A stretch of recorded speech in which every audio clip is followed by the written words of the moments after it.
Hello, अस्सलाम वालेकुम प्यारे स्टूडेंट्स। उम्मीद है आप लोग सब खैरियत से होंगे। आप सबको पता है कि हमने स्टीरियो आइसोमेरिज्म को स्टार्ट किया हुआ है। स्टीरियो आइसोमेरिज्म को हमने डिवाइड किया था टू टाइप्स में, कन्फिगरेशनल और कन्फर्मेशनल। कन्फिगरेशनल और कन्फर्मेशनल में मेन जो फ़र्क था वो ये था कि कन्फिगरेशनल आइसोमर्स जो है वो नॉन इंटर कन्वर्टेबल होते हैं विदाउट बॉन्ड ब्रेकिंग, और कन्फर्मेशनल आइसोमर्स जो है ये आप बगैर किसी बॉन्ड तोड़े एक से दूसरा बना सकते हो। तो ये मेन डिफरेंस था, वो तो हमने कवर कर लिया। अब कन्फर्मेशनल आइसोमेरिज्म ये बड़ा यूनिक टाइप ऑफ आइसोमेरिज्म है।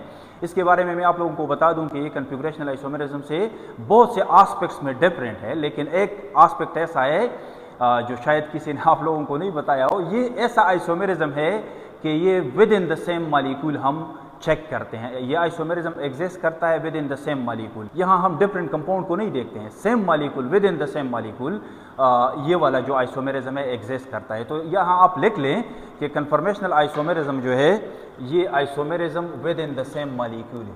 अब कैसे विद इन द सेम है, तो याद रखें जो सिंगली बॉन्डेड कार्बन्स होते हैं, कार्बन भी हो सकते हैं कोई भी, मतलब सिग्मा बॉन्ड होना चाहिए। Sigma bond, single sigma bond है, इसमें ये क्वालिटी है। अगर ये डबल बॉन्ड होता तो ये ग्रुप्स में रोटेट नहीं कर सकता, वो कन्फिगरेशनल आइसोमर्स में आते। या फिर ये अगर साइक्लिक स्ट्रक्चर होता फिर भी मैं इसको रोटेट नहीं कर सकता। तो वो तो ऑलरेडी डिस्कस हो गए, वो होते हैं कन्फिगरेशनल आइसोमर्स। फिर उसके हमने टाइप्स पढ़े, ज्योमेट्रिकल और ऑप्टिकल, मतलब जितने भी थे वो सारे नॉन इंटर कन्वर्टेबल थे विदाउट बॉन्ड ब्रेकिंग। ये वाला जो फिनोमेनन है ये अराइज होता है, इस तरह के आइसोमर्स बनते हैं due to free and rapid rotation around single bond. सही है, ये एक ही मॉलिक्यूल है, ठीक है, मैं कोई और मॉलिक्यूल नहीं ले रहा। अब ये दो कार्बन के बीच सिंगल बॉन्ड है, इसके इर्द गिर्द ये जो एटम्स और ग्रुप्स लगे हुए हैं ये फ्रीली रोटेट कर सकते हैं। तो एक ही कंपाउंड के, एक ही मॉलिक्यूल के डिफरेंट फॉर्म्स बन सकते हैं। जैसे एक ये फॉर्म है तो एक ये है, एक ये है, एक ये है, इसी तरह बनाते जाओ। Infinite number of different forms बन सकते हैं। इस तरह के फॉर्म्स को आपस में क्या कहते हैं, जो free rotation through sigma bonds बनते हैं, इनको कन्फर्मर्स कहते हैं या फिर रोटामर्स कहते हैं। And this phenomenon is called conformational isomerism. तो यहाँ आप डिफिनीशन कुछ चेंज करके लिख लें, थोड़ा सा एस्थेटिक डिफिनीशन बना लेते हैं इसका। लेट्स सपोज ये हमारा ईथेन मॉलिक्यूल है, ये जो मैं मॉलिक्यूल बना रहा हूँ, ये ईथेन मॉलिक्यूल हम पेपर पे यूजुअली यू बनाते हैं, ठीक है, यू। चलें अब हम प्रोजेक्शंस की तरफ नहीं जाते हैं, सिंपल से स्टार्ट करते हैं। ये मेरा ईथेन मॉलिक्यूल बन गया, sp3 कार्बन है ये हमारा, और ये भी क्या है, sp3 कार्बन है। इनके बीच का जो बॉन्ड है ये सिंगल बॉन्ड है। अब ये ऐसे पड़ा हुआ है, सही है, तो ये बॉन्ड जो है इसके इर्द गिर्द रोटेशन पॉसिबल है, इसके इर्द गिर्द रोटेशन पॉसिबल है।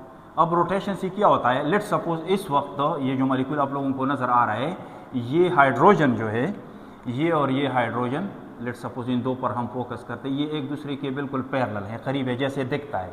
लेकिन इसको अगर मैं थोड़ा सा रोटेट करूं तो ये इससे थोड़ा दूर हो जाएगा, वो भी एक फॉर्म है। थोड़ा सा और रोटेट कर दूं, वो भी एक फॉर्म है। थोड़ा सा और रोटेट, कितना रोटेट कर सकता हूँ, 360 डिग्री पे इसको मैं रोटेट कर सकता हूँ। 360 पे रोटेट करके वापस अपनी जगह आएगा। लेकिन इस दौरान इसने डिफरेंट शेप्स इख्तियार किए होंगे। ये मैं मॉडल से भी दिखाता हूँ आप लोगों को।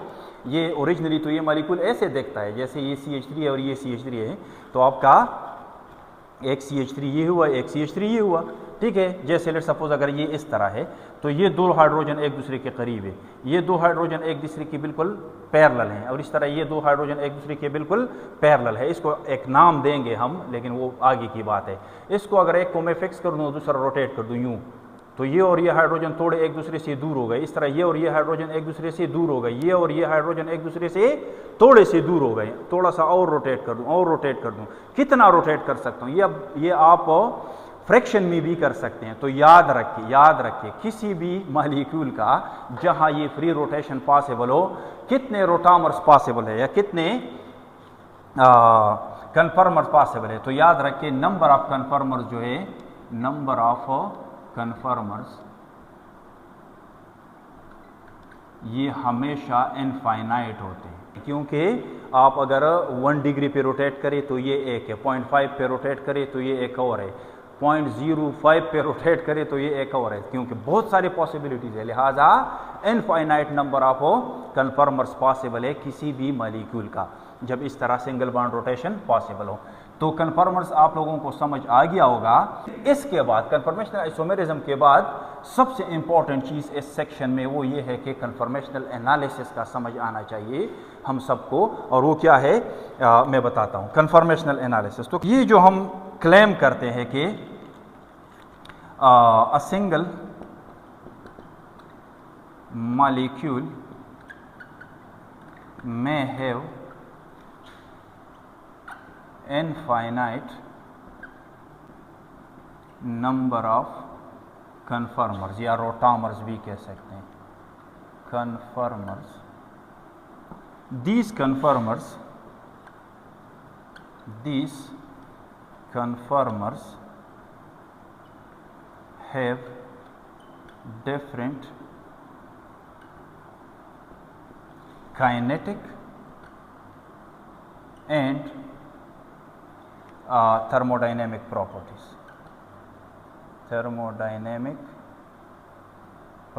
इनके प्रॉपर्टीज़ में फ़र्क होता है, इसलिए तो इसको आइसोमेरिज्म कहते हैं। काइनेटिक प्रॉपर्टीज से क्या मुराद है? फॉर एग्जांपल, एक एग्जांपल के तौर पर लिख ले। For example, they have different rates of chemical reactions. ये काइनेटिक टच हुआ, rates of chemical reaction.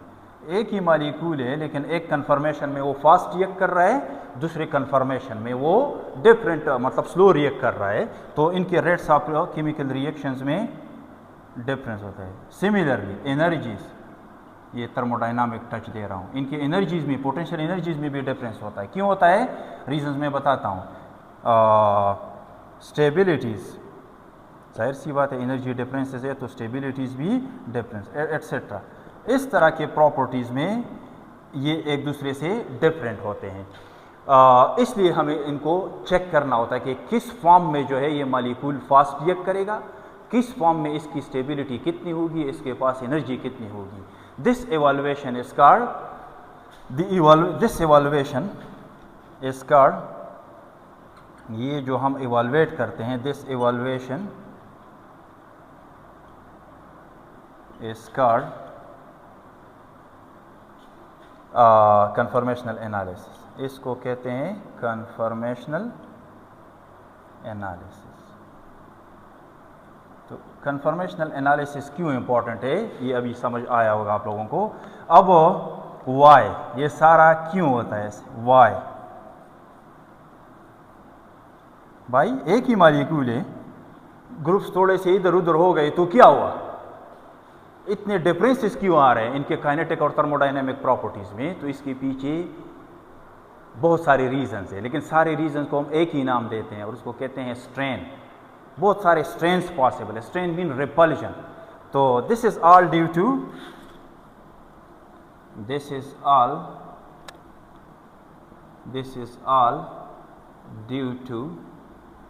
Various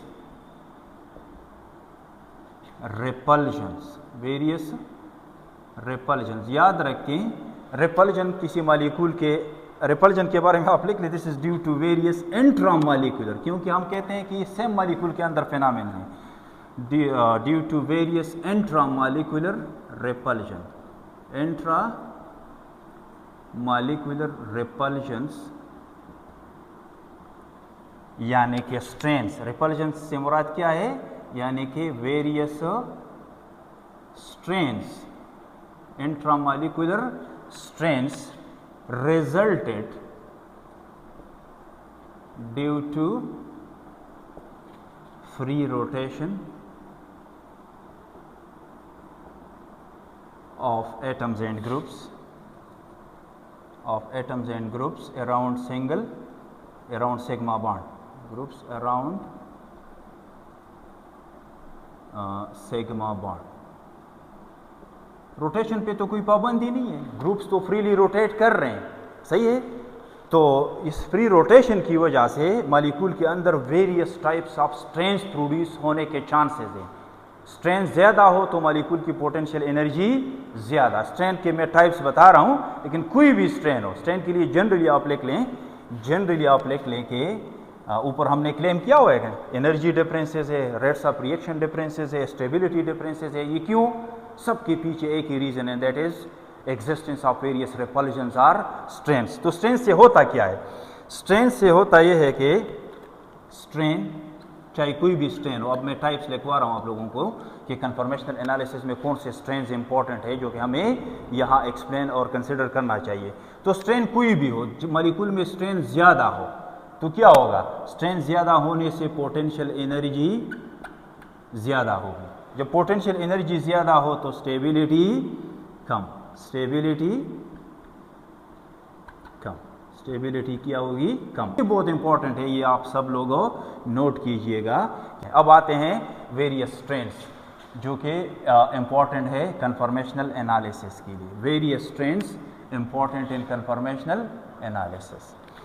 तो टाइप्स ऑफ स्ट्रेन्स की तरफ आते हैं। अब स्ट्रेन से क्या मुराद है? पहले ये देख ले, स्ट्रेन से मुराद हमारा यहाँ पे रिपल्शन है। क्या है? रिपल्शन। सही है, स्ट्रेन्स, सो स्ट्रेन मीन्स रिपल्शंस। अब वेरियस स्ट्रेन्स की तरफ आते हैं। एक को हम कहते हैं टॉर्जनल स्ट्रेन, एक को हम कहते हैं स्टीरिक स्ट्रेन, एक को हम कहते हैं एंगल स्ट्रेन, एक को हम कहते हैं एंगल स्ट्रेन।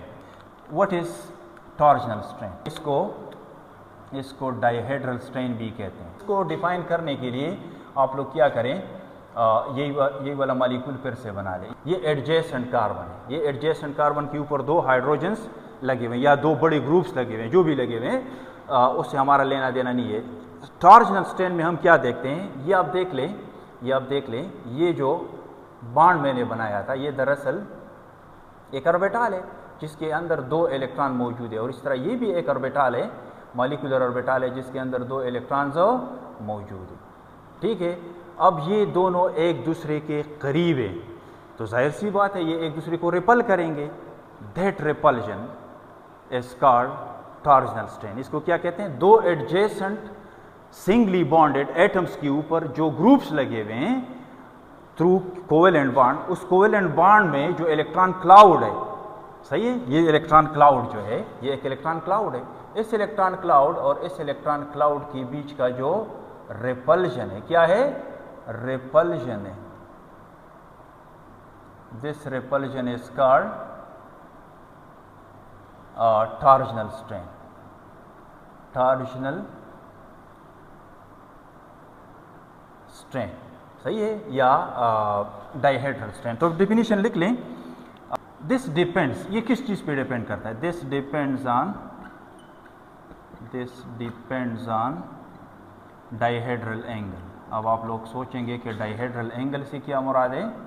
डायहेड्रल एंगल, तो ये जो बॉन्डेड एटम है, चाहे एटम हो ग्रुप हो, और ये जो बॉन्डेड एटम है, ये दोनों आपस में एक एंगल भी तो बनाते हैं। यहाँ तो शायद आप लोगों को एंगल क्लियर नज़र आ रहा हूँ, ये दोनों ऐसे हैं तो दोनों के बीच एंगल क्या है? जीरो एंगल है, पैरेलल है, सही है। मैं दिखाता हूँ मॉलिक्यूल में। लेट्स सपोज ये जो मैंने दो हाइड्रोजन आप लोगों को दिखाए हैं वो ये वाले हैं, बाकी मैं निकाल लेता हूँ इसमें से। लाजमी नहीं है कि सिर्फ दो हो, ये और ये भी आपस में हो सकते हैं, लेकिन to make the case sample, ये दो हाइड्रोजन है, सही है। इन दोनों के बीच इस वक्त एंगल क्या है? आप यू देख लें, जीरो एंगल है, कोई एंगल नहीं है, सही है, दोनों पैरेलल हैं। लेकिन अगर ये थोड़ा सा यू घूम गया, सही है, क्योंकि कन्फर्मर बनते हैं रोटेशन थ्रू सिग्मा बॉन्ड, तो ये एक और कन्फर्मर बन गया, तो ये इसका और इसके बीच में एंगल थोड़ा सा बढ़ गया, थोड़ा सा यूं करें बढ़ गया, थोड़ा सा यूं करें ऑलमोस्ट 60 एंगल हो गया दोनों के बीच। तो ये और ये इस वाले हाइड्रोजन और इस वाले हाइड्रोजन के बीच का जो एंगल है इसको हम कहते हैं डायहेड्रल एंगल, यानी एडजेसेंट कार्बन के ऊपर जो दो बॉन्ड्स बने हुए हैं, जो दो बॉन्ड्स बने हुए इनके बीच का जो एंगल है इसको कहते हैं डायहेड्रल एंगल। ये जो टॉर्जनल स्ट्रेन है, टॉर्जनल स्ट्रेन, ये इन्वर्सली प्रोपोर्शनल होता है डायहेड्रल एंगल का। डायहेड्रल एंगल, डायहेड्रल एंगल जितना कम हो इसका मतलब ये होगा कि ये जो बॉन्ड्स है ये एक दूसरे के उतने करीब है। मैं फिर से दिखाता हूँ आप लोगों को। जैसे ये ज़ीरो एंगल वाला मैं दिखाता हूँ, तो ये इलेक्ट्रॉन क्लाउड और ये इलेक्ट्रॉन क्लाउड एक दूसरे के बिल्कुल करीब है।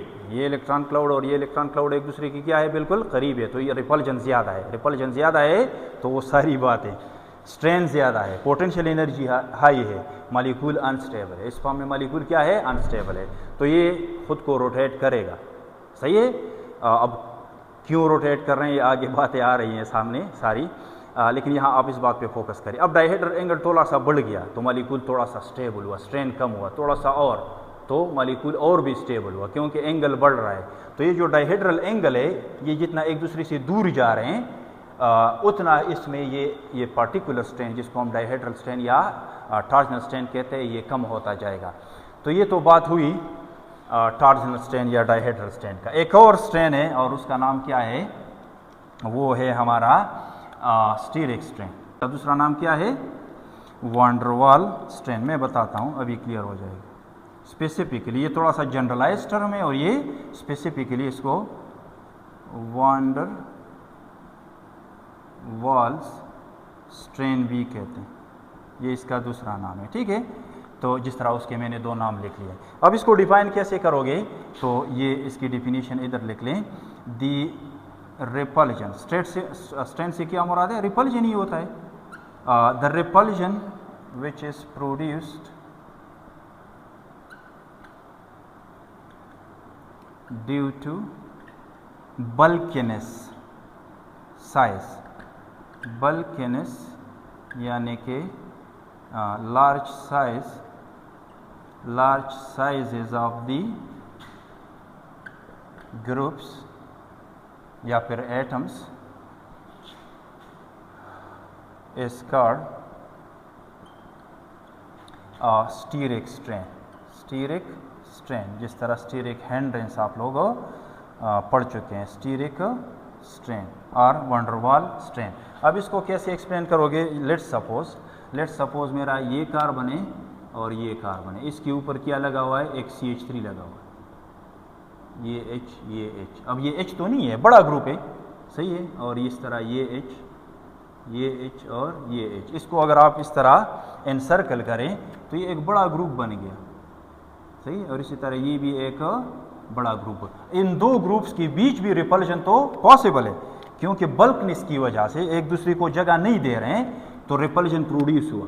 इस तरह के रिपल्जन को हम एक और नाम देते हैं, and that is a steric repulsion या स्टीरिक स्ट्रेन या फिर वैन डर वाल स्ट्रेन।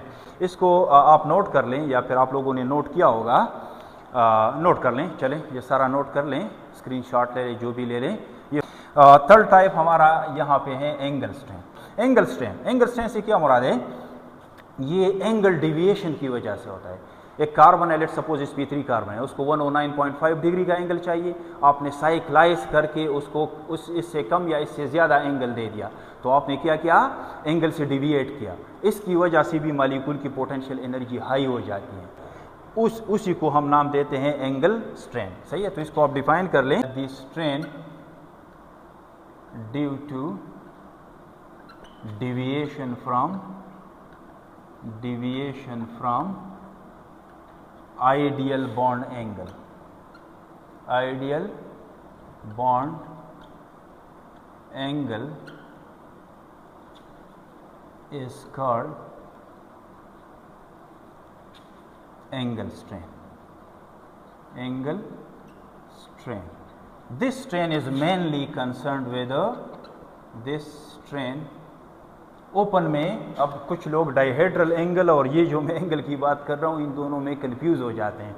इस एंगल का डायहेड्रल एंगल के साथ कोई ताल्लुक नहीं है। अगर डायहेड्रल एंगल में मैं देखूँ ये sp3 कार्बन और ये sp3 कार्बन, जिस तरह मैंने दिखाया, तो वो 109 वाला चेंज नहीं होता। ओपन चेन में एंगल स्ट्रेन की हम बात नहीं कर रहे हैं, एंगल स्ट्रेन की बात कर रहे हैं हम साइक्लिक में। तो ये एक कार्बन के ऊपर जो sp3 कार्बन हम कंसिडर कर रहे हैं, उसका जो एंगल है यहाँ, उस एंगल को कोई नुकसान नहीं पहुँचता। आप जितना भी रोटेट कर ली, वही वो 109 वाला वही sp3 कार्बन होता है, और उसको आइडियल एंगल मिला होता है हर वक्त। तो ये डायहेड्रल एंगल तो एक कार्बन और दूसरे कार्बन के बीच का हम देख रहे हैं, यहाँ भी हम देख रहे हैं, लेकिन एक कार्बन का जो अपने एटम्स या ग्रुप्स लगे हुए हैं, उनको कितना एंगल मिल रहा है। तो याद रख के साइक्लाइजेशन की वजह से उस एंगल को नुकसान पहुंचता है, उससे हम डिविएट कर जाते हैं, उसी वजह से भी मॉलिक्यूल की पोटेंशियल एनर्जी हाई हो जाती है, बॉन्ड्स में स्ट्रेन आ जाता है, उस स्ट्रेन को हम नाम देते हैं एंगल स्ट्रेन। तो this strain is mainly concerned with, open में हमारा एंगल स्ट्रेन से कोई लेना देना नहीं होता है, अलबत्ता डाइहेड्रल एंगल स्ट्रेन वो अलग चीज़ है, ठीक है। This strain is mainly concerned with cyclic compound, cyclic molecules, ठीक। तो ये जब हम कन्फर्मेशनल एनालिसिस पढ़ेंगे साइक्लोहेक्सेन जैसे साइक्लोब्यूटेन, प्रोपेन, साइक्लोहेक्सेन वगैरह का, वहाँ ये वाला जो स्ट्रेन है ये हमें बताएगा कि भाई किस कन्फर्मर का पोटेंशियल एनर्जी हाई है, किसका कम है, कौन ज़्यादा स्टेबल है, कौन कम स्टेबल है। बहरहाल जब ओपन चेन में हम कर लेंगे तो ये दो वाले जो स्ट्रेन्स है ये हमारे लिए बहुत ज़्यादा इंपॉर्टेंट है। ये तीन तरह के स्ट्रेन्स हमारे लिए क्यों इंपॉर्टेंट है, क्योंकि हम आगे करने वाले हैं conformational analysis of various compounds. तो ये इस तरह के स्ट्रेन्स को हमने कंसिडर करके सामने रख के हम कैलकुलेट कर सकते हैं, हम बता सकते हैं कि ये वाला कन्फर्मर ज़्यादा स्टेबल होगा और ये वाला कन्फर्मर कम स्टेबल होगा। इसको आप नोट कर लें, आगे जाके कन्फर्मेशनल एनालिसिस ऑफ ईथेन को कर लेते हैं।